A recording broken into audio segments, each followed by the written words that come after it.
If your business isn't performing well on social media, your potential customers won't find you. And we both know what that means.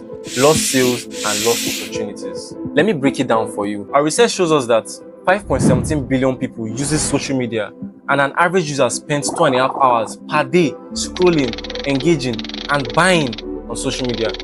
That 2.5 hours every day is an opportunity for your brand to be seen, remembered, and bought from. But you can't do all this if you're not consistently showing up online with the right strategy. And that's not all. Our research also shows us that 70% of Instagram users have bought something they discovered online.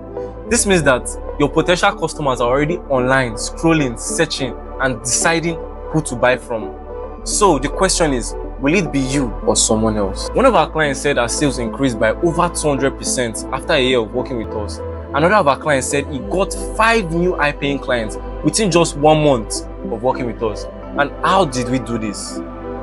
With the right strategy. Social media isn't just about posting, it's about strategy. With social media, you can build credibility, attract the right audience, and turn engagement into sales. If you want to start scaling your business using social media, click the link below to find out our prices and availability.